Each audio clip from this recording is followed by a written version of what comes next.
G'day everybody, where's Wally here? Well, I've just finished watching Proto episode 2, and this is really great. He's really taking it up to Nathan Oakley and the likes of the flat earthers who fancy that they can do celestial navigation. Well, we've been saying it for a long time. We want to see them actually do a full celestial navigation from sighting right through all the little maths bits and come up with a location. And so far they haven't. So I'd like to just mirror this and let you have a bit of a look at Protothad. And if you haven't already found him, I'm sure most of you already have, but give him a like and a subscribe and let's bump his numbers up as well. Enjoy, guys. Oh, Bev, what are you doing, mate? You got no idea, have you? In my previous video, I responded to Flat Earther 10th Man and his insistence that I debunk his cited sources. I obliged and showed that all of his sources actually disagree with him. And in fact, the panel's entire sextant narrative is built on a curved adjacent straw man resting on an incorrect redefinition of elevation angles that is contradicted by those same sources. In short, their citation-based flat Earth celestial navigation argument is just a massive exercise in confirmation bias. But that was just the first half of that video. I went on to do something they've never done in their 2 years of constant chanting about celestial navigation. I actually demonstrated a position fix, including showing how the underlying geometry is entirely globe-based. And while 10th and others did react to my video in a recent Flat Earth debate show, it was limited to complaining about my handling of their citations, completely avoiding any discussion of the demonstration that drove the final nail in the coffin of their narrative. Perhaps they would have gotten to that eventually, but show host Nathan Oakley made it very clear he would not link, show, or review any part of my video, saying I could only make my case live on the show, but then had me banned from his server, making that impossible. And can you really blame him, considering how devastating that video is to their claims? But at least one panel member was brave enough to provide some feedback. Brian's Logic commented directly to my YouTube channel, rejecting my demonstration because I had not drawn my circles of equal altitude on a flat surface. The fact that they nonetheless intersected at the correct latitude-longitude coordinates somehow bouncing right off of his cognitive filters. This excuse for rejecting the evidence of his own eyes is not exactly a new one. Other flat earthers have voiced variations on it, essentially arguing that my circles of equal altitude cannot be real circles because they don't meet their preconception that circles can only exist on a physical flat plane. This is sometimes dressed up with appeals to Euclid's elements and circles being defined as two-dimensional planar objects. Of course, this ignores the fact that Euclid does not preclude the plane of a circle intersecting other shapes, and it essentially discards centuries of math and geometry that builds upon Euclid, such as the well-established understanding that the intersection of a plane with a sphere yields, you guessed it, a circle. So, mired in an understanding of geometry that has not progressed beyond 300 BC, flat earthers presume anything with circle in its name must necessarily be on a flat surface, even when discussing navigation systems that were developed only a few centuries ago. This narrow view is particularly curious considering the high regard they claim to have for citations. If they really want to know what type of surface circles of equal altitude originate on, they could just consult the writings of Captain Thomas H. Sumner, the guy who invented the navigation process based on them. In his book, A New Method of Finding a Ship's Position at Sea, published in 1843, Captain Sumner lays out in considerable detail the geometry and the usage of these circles. As is the case with every single navigation text ever cited by flat earthers, it contradicts their claims and quite explicitly describes the Earth as a globe. For example, on page 6, in the section titled Explanation of the Principles Upon Which This Method Depends, Sumner specifically mentions the spherical surface of the Earth. In this same section, he says, common definitions relative to spherical bodies may be necessary, and includes this text. Quote, if any plane or flat surface pass through the sphere, The intersection of the surface of the sphere by the plane is the circumference of a circle. End quote. So clearly, Captain Sumner agreed with the notion that circles can exist on the surface of a sphere. He also goes on to define a great circle of a sphere as one whose plane passes through the center of the sphere, and, pay special attention to this, a small circle of a sphere as one whose plane does not pass through the center of the sphere, and consequently divides the sphere into two unequal parts. He references these definitions on page 42, when he describes the equator as a great circle that divides the Earth into two hemispheres, which are also divided by small circles of the sphere, parallel to the equator, which are called parallels of latitude. So named because the planes that create the circles are parallel to each other, assuring that the circumferences of the circles never touch each other.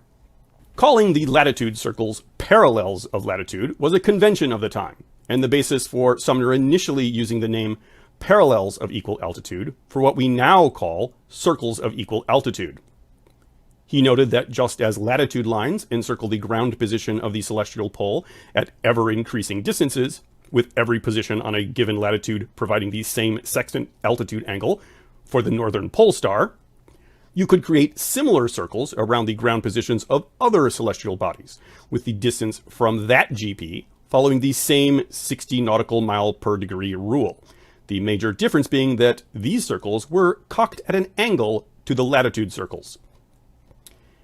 In case you think he did not consider a parallel of equal altitude to be a circle on a sphere, he explicitly makes the point by referring to it as a small circle, which he previously defined as the circumference of a circle on the surface of a sphere.